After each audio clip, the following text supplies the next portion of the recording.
Hey guys, thanks for tuning in. We've had a lot of technical problems, so on the podcast it's not going to sound quite as good. I apologize for that.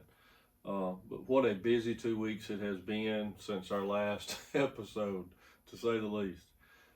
Just to warn you on the podcast, I will run out of time. So if you want to hear the whole thing, then you'll have to go check out the YouTube video. But a lot of things have been intentionally forgotten, I believe, because of the Russian invasion of Ukraine. And remember, I just deal with facts on here. I not conspiracy theories and all that stuff, okay? But it seems mighty convenient that now all of a sudden the COVID mandates and restrictions are over, right? It's all done. The NFL announced Thursday that all COVID protocols are hereby suspended. NFL Network reporter Tom Pelissero reported the Players Association and the owners have agreed to end all COVID directives immediately. What about all the fines? What about the people that were just going through torture in the league because they wouldn't take the shot, because they wouldn't do what they said? All that's just gone. It's just forgotten, right? No more testing, no more masks, and it's happening all over the country, everywhere. But what about the people that were fired? Remember all the people at the hospitals? All the people that were fired because of this foolishness? And I couldn't help, when I heard this, I could not help but think about poor old Dr. Fauci. What's he going to do now? I mean, this guy craves the spotlight like nobody I've ever seen. He needs the attention. He just feeds off of it. So I'm thinking that he's probably now going to need some antidepressants. I'm actually worried about old Fauci. I'll tell you the truth. This is bad for him. And don't forget about the news that broke everywhere just before this Russian thing blew up, okay? The evidence and testimony that proved Hillary Clinton paid people to hack into Trump's computers. Don't forget about that. Remember, that was all front page. They hacked into everything. She planted spies in his campaign, totally made up the entire Russian collusion hoax that hounded this man for 4 years. Let's don't forget that. He and his family had to endure lies, false allegations, an impeachment trial, totally hindered his entire presidency, and it was all a complete made-up lie by Hillary Clinton. And the evidence proves it. You can look all that up. Isn't it convenient that all that just seems to have just went away? It's just gone, right? You know, I told y'all nothing was going to happen to this woman. Her and her entire rotten, corrupt Clinton Foundation seems to be untouchable. She's proven over and over that she can do whatever she wants to. I got some inserts here, so bear with me. We're on A.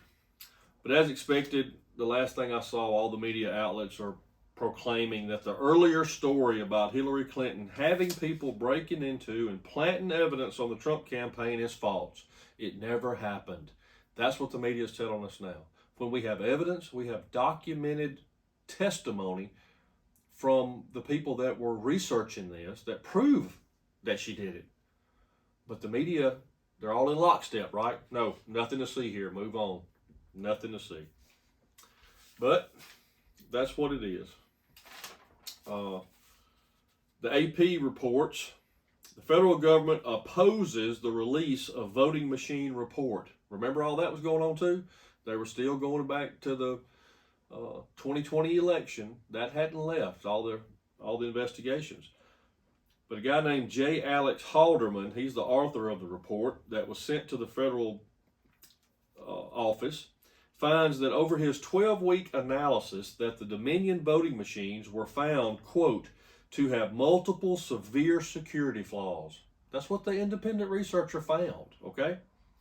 He says that they would allow bad actors to install malicious software easily, end quote. Now, these voting machines that were used in several states have been identified as having security vulnerabilities, right?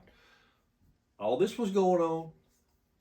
Now, this is all in response to the lawsuits that were filed by election security advocates and individual voters. And for months and months now, they've called for the release of the report that can be shared with state and federal election officials. That's this guy's report, okay? Everybody's been calling for it. Release the report. Tell us what really happened. The Federal Cyber Security Agency, known as CISA, C-I-S-A, they're fighting to keep the report from being released. Really?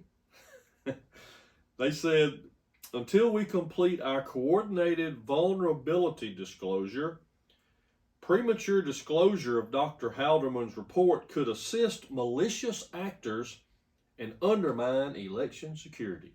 Are you kidding me? That is what the report shows, is that it already happened. That's what it shows. Malicious actors. The malicious actors have already undermined our election security. And that's why they don't want it released. They don't want this report released. A blind man can see all of this. Release the report and do away with the Dominion voting machines. That's what I say. Just do away with them. You know, this report may never get released because they know what it's going to show. So it's just going to get covered up like everything else. That's just the truth of it. Now, you've probably seen and heard so much about the Russian invasion of Ukraine that I don't need to dwell on it too much, right? That's all we've seen for the last week on the news. But I do want to give you some things to think about, okay? First thing is, I continue to stand by my previous statements I've made on here that this is the most inept, sorry excuse for an attack plan that I have ever heard of. Give your enemy months and months to prepare, then go in half-heartedly. Have you seen some of the equipment that they're showing on video that Putin's supposedly moving in? It's from the 70s and 80s. Some of this, what do you think he's doing? Does nobody realize this?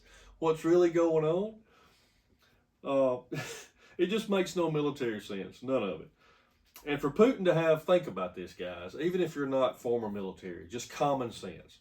For Putin to have a 40-mile convoy of these vehicles, they're not, all they are is armored personnel carriers from the 70s and 80s. They're not this fancy high-tech stuff that's stuck on the road. No, it's not. Why do you think they only show you the video from a mile back, right? They don't want you to see that. They don't want you to see the tag on the front that says peace in Woodstock, right? That's what it says on these old trucks. But you got a 40-mile convoy that's lined up just sitting there for days and days, okay? And I've heard all the foolishness, I know you have too.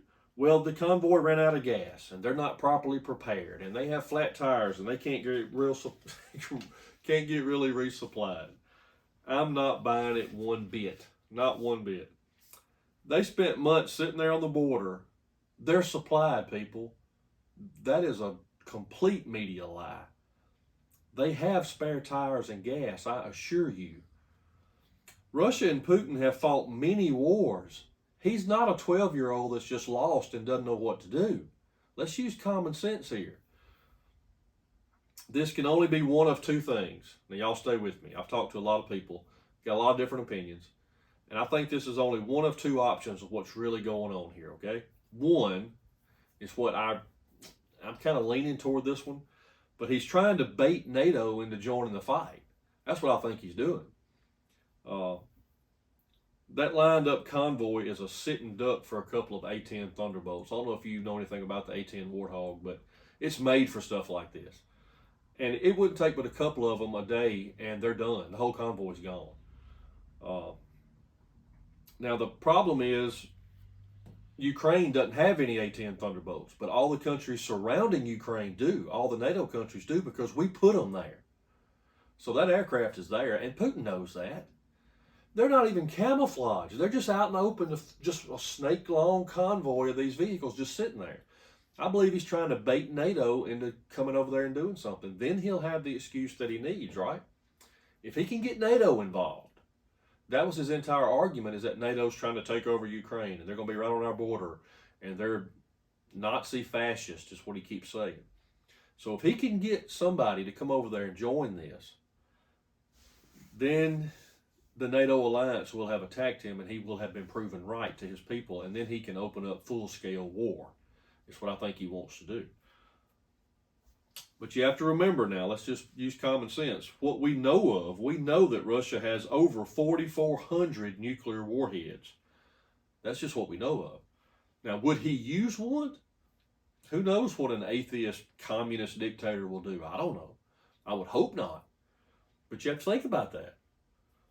The other option of what could really be going on here, you guys may not believe it. You may not want to stay with me on this one, but just humor me for a minute. Maybe Putin is just a pawn in the hands of the World Economic Forum. And this is a plan to totally destabilize the fossil fuel markets. Have you thought about that? This is going to make the world much more reliant on green energy. They could be thinking this way. Think about it. Over 70% of all the gas and oil that Europe uses comes from Russia. Now they're supposedly taking this stand against the dictator, and they're stopping the purchase of all Russian oil. That doesn't make sense. You have to stay warm. People will freeze to death. It's still winter over there. But think about it. They're shutting down the pipeline from Russia. Biden has almost completely shut down our gas and oil industry. We know that. We're totally reliant now on foreign oil. These people are trying, I believe, to make the world realize that they have to switch to wind and solar, the green energy, the Green New Deal, right? All the talking heads on Gas Buddy and Market Watch, I watched it today just so I would be up to date on the statistics and what they think's going to happen. But all of them guys said that $7 a gallon for gas is a real possibility. If that happens, we're in real economic trouble, folks. Not just what it costs you to fill up your car, but think about what it costs to fill up the truck that brings your food and the train that brings supplies. You're talking about runaway inflation like we can't imagine. Let's really, really hope that $7 a gallon doesn't happen. But this would fit right into the World Economic Forum's plan to make us not want this high-priced energy anymore, right? It kind of makes a lot of sense. I think it's possible. I don't know. But it could be part of the climate change hoax and the global warming mess that we never can get away from hearing about. That's one of two options. I'm kind of leaning toward Putin is baiting up NATO. I think that's what he wants. But it could be this. This could be part of trying to get us away from fossil fuels. I don't know. But the one thing I do know, that if you want to know what to expect, don't read the papers or watch the news at night to get your insight on things. You don't have to wonder. You can read the Bible. God has laid it out plainly for us, the events that are going to happen. This doesn't have to be a mystery. It doesn't have to worry you.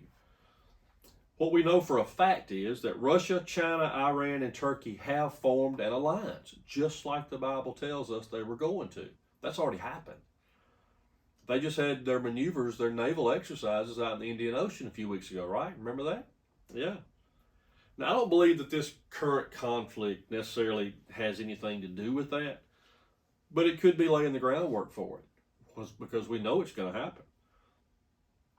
Especially if my suspicions about this collapsing the fossil fuel market is true. This is going to go a long way towards bringing the whole world under the umbrella of the Green New Deal, right? I guess time will tell. The Jerusalem Post Thursday issued an interview they had with the Russian foreign minister. His name is Sergei Lavrov. And he accused the West, which is us and England and Germany, everybody's the West. He accused the West of hatching plans for a nuclear war. Now that's what you do. If you want to plant subliminal messages and you want to use reverse psychology, that's what you do, is you accuse the other side of doing something like that. So for him to start talking about this makes you a little nervous. He accused the entire United States of having Russophobia, is what he called it.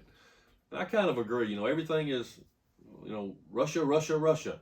I think of Marsha, Marsha, Marsha when I say that.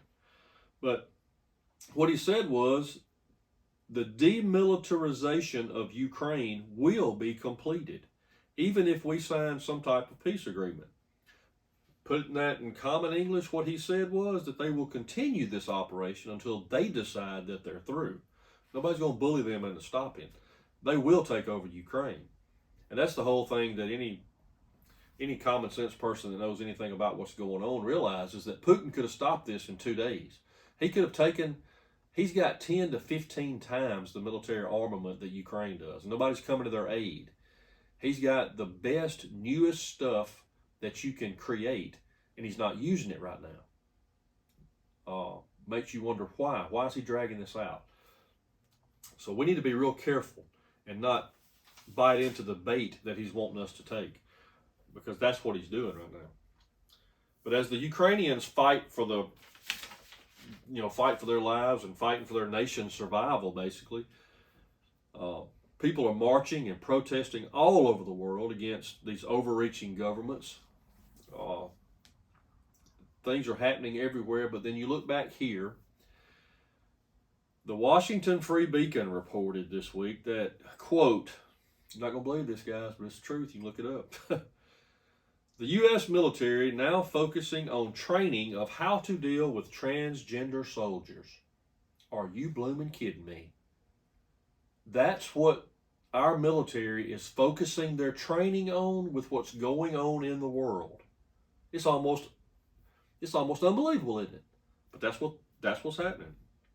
And then Monday, I saw this, when the U.S. Senate returned from their holiday, their little break they had. You would think that as soon as they came back into session, the first thing on the agenda would have been the Ukrainian-Russian deal, right? It would have been sending aid, let's get something passed where we can send weapons and aid to Ukraine. You would think that would be first.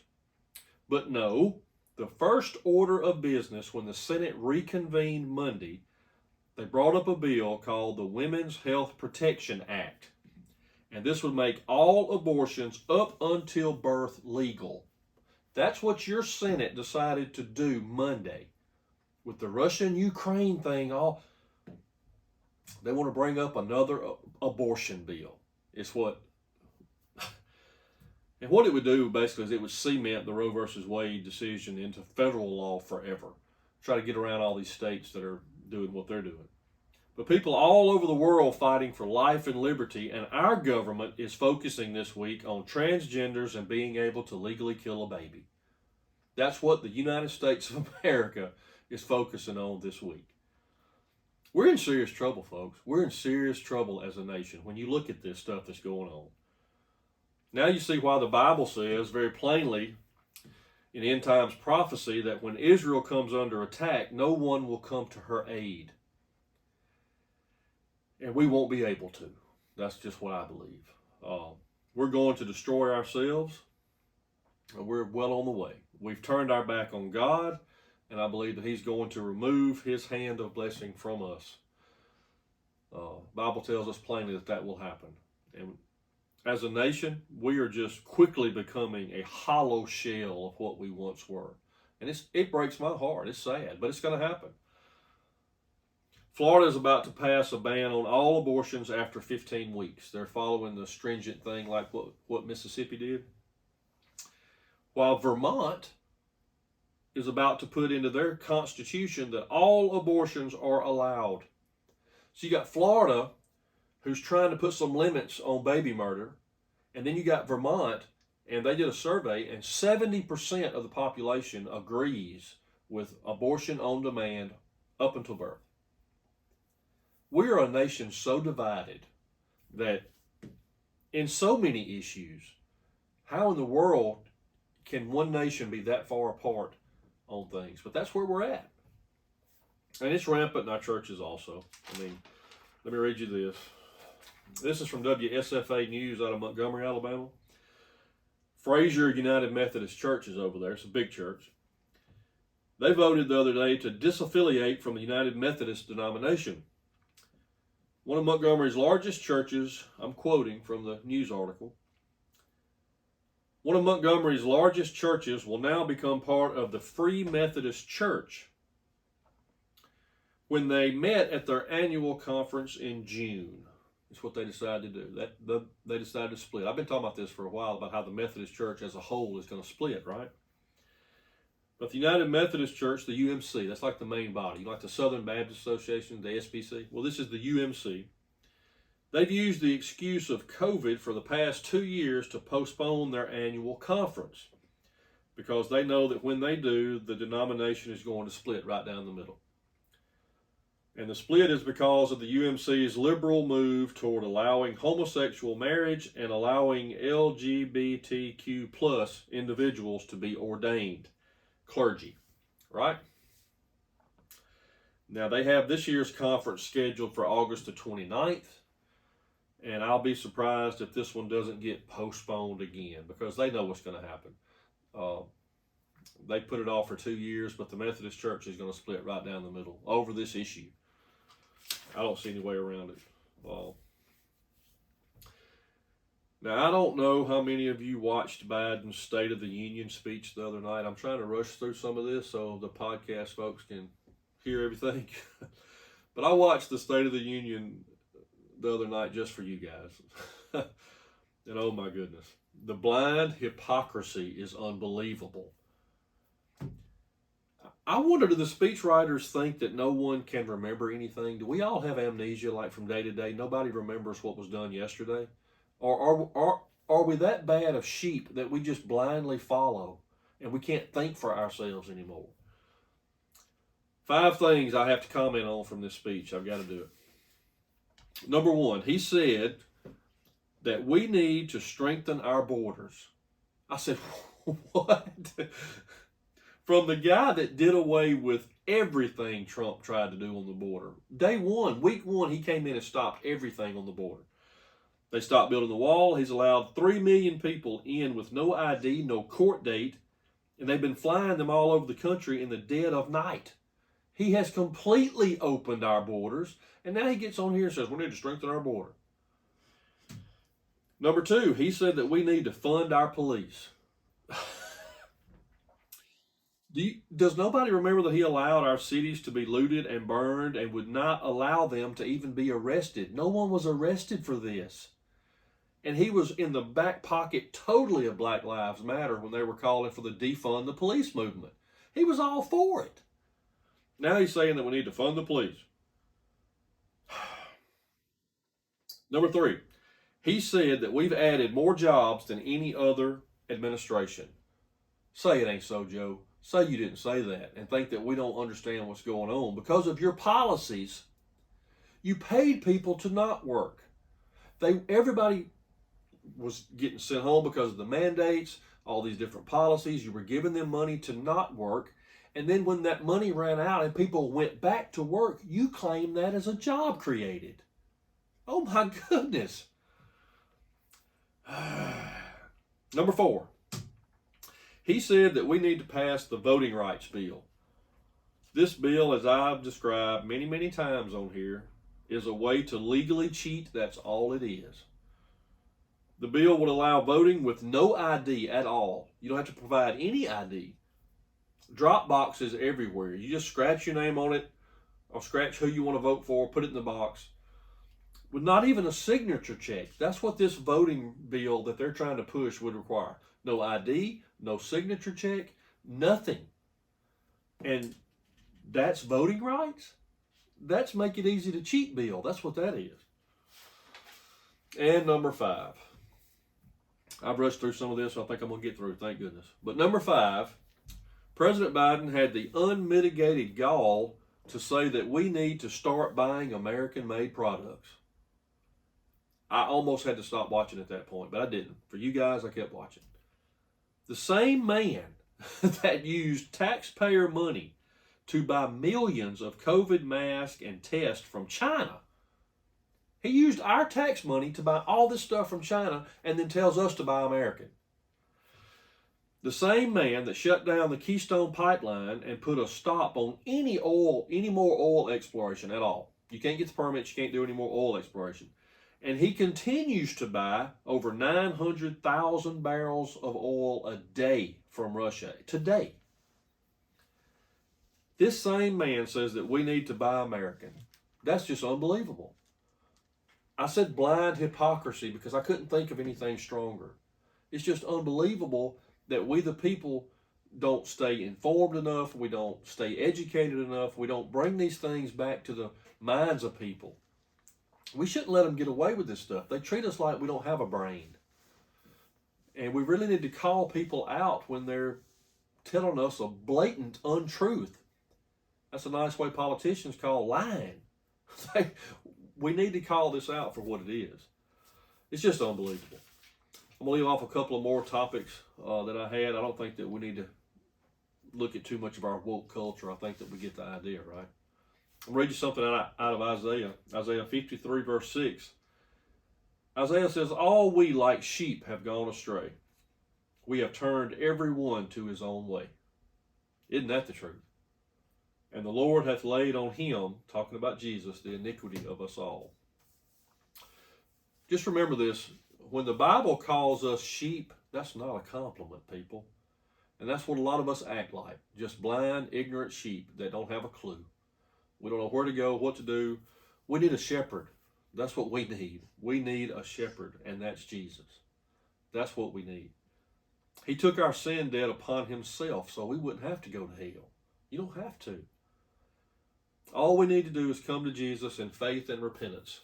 That's all that. It's just that simple. It's a free gift. And but thank you guys for listening. I hope you have time and make time to go to church Sunday. And by all means, y'all keep reading your Bible. Thanks.